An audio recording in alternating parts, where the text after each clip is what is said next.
Bismillahirrahmanirrahim.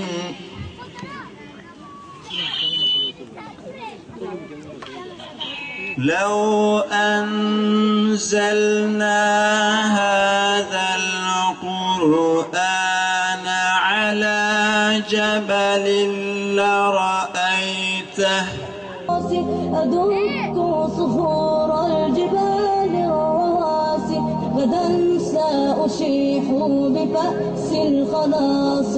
Kim ki Allah adını önce ana, her işi kolay eder Allah ona.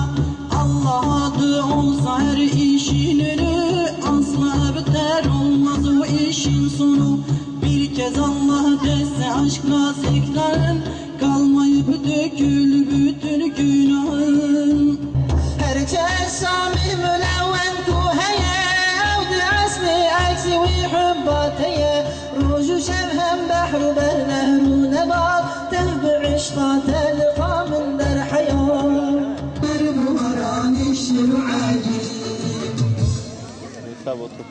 Yine güzel bir şekilde bir halay çekmek de vardı. Çünkü neşeli günlerdir, sevinçli günlerdir. Sevinçli günlerde de İslami çerçeveler dahilinde insan eğlencesini yapar, neşesini yerine getirir, neşesinin gerektirdiklerini yerine getirir. Ama halayı şundan dolayı erteledik ki dedik sizlerle de paylaşalım.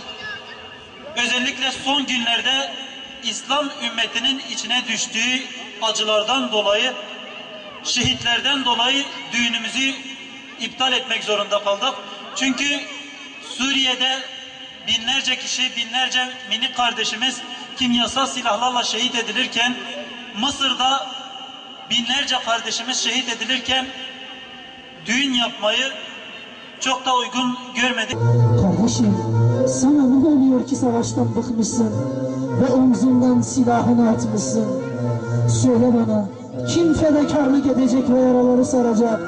Ve yeniden sancağımızı kim dalgalandıracak? Ve yeniden sancağımızı kim dalgalandıracak?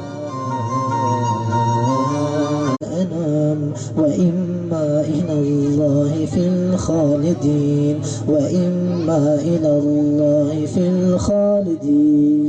أخي إنني ما سئمت الكفاح ولا أنا ألقيت عني سلاح فإني أنا مت فإن شهيد وأنت ستندم بنصر مجيد وأنت ستندم بنصر